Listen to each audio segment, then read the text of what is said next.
Have you noticed how some days feel lighter, not because there is less to do, but because everything has its place? Have you felt the quiet relief that comes from knowing what you will do next, without needing to decide in the moment? Do you ever sense that chaos isn't always loud, but shows up as constant choice, distraction, and inner negotiation? Have you experienced moments when structure didn't restrict you, but actually gave your mind room to breathe? Do you recognize how self-control can feel less like pressure and more like release? And have you wondered why freedom often appears only after certain boundaries are already in place? Discipline is often framed as denial, effort, or self-punishment. But in its quieter form, it is something else entirely. It reduces friction, it removes unnecessary decisions, it clears space, so energy can move in one direction without resistance. What looks like restriction from the outside often feels like freedom on the inside. Discipline is often misunderstood because it is usually introduced during moments of failure, when energy drops, when habits slip, when something feels out of control. In those moments, discipline is framed as correction, as restraint, as something imposed to fix what went wrong. But many men sense that this framing does not quite fit their lived experience. They notice that the periods in life when they felt most stable were not the most indulgent. They were not the freest in terms of options. They were quieter, narrower, more defined. There is a certain calm that appears when days have shape, when effort flows in one direction, when decisions are fewer, not because of force, but because clarity has reduced the need for constant choice.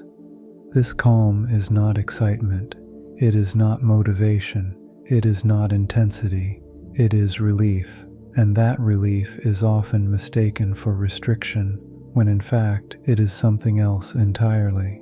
To understand discipline clearly, it helps to separate it from punishment. Punishment is reactive, it arrives after failure, it carries judgment. Discipline, in its truer form, is not concerned with correction. It is concerned with alignment.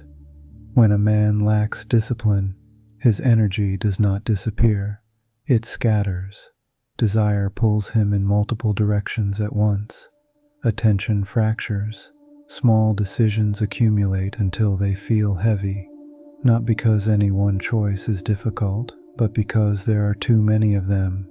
In this state, freedom appears abundant, everything is available, nothing is prohibited, and yet the internal experience is often tension, restlessness, a sense of being occupied without being fulfilled.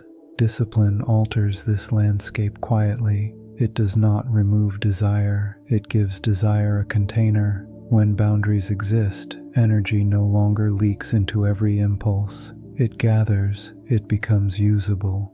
This is why discipline feels restrictive at first. The narrowing happens before the ease. The removal of options comes before the return of calm. And if discipline is approached with the belief that it is meant to hurt, it will be abandoned before its real effect is felt. What discipline actually removes is friction. The friction of constant negotiation with oneself, the friction of deciding the same things again and again. When certain decisions are settled in advance, mental space opens, not dramatically, gradually. Many men notice that when structure is present, the mind quiets, not because life becomes easier, but because it becomes clearer. Effort stops colliding with uncertainty. Action stops requiring persuasion. This is not about control in a rigid sense. It is about coherence. When actions, values, and direction align, resistance decreases. The inner argument softens. Discipline, then, is not a tool for becoming harder. It is a condition for becoming steadier. And steadiness creates a kind of freedom that excess never does. Over time, discipline shapes identity in subtle ways. not through dramatic change, but through repetition. A man begins to recognize himself by what he no longer debates, by what no longer drains attention, by the quiet reliability of his own patterns. This recognition builds trust. Self-trust is not created by confidence or affirmation. It is created when the mind learns that intention and behavior are no longer at odds, when promises made internally are kept without fanfare. In this state, self-control stops feeling like effort. It feels like congruence. The sense of forcing oneself fades, replaced by a sense of continuity. Without discipline, identity often becomes reactive, defined by mood, environment, or pressure.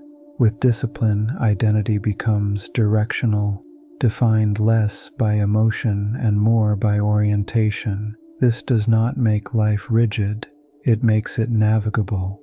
When direction is clear, obstacles do not disappear, but they stop destabilizing the entire structure.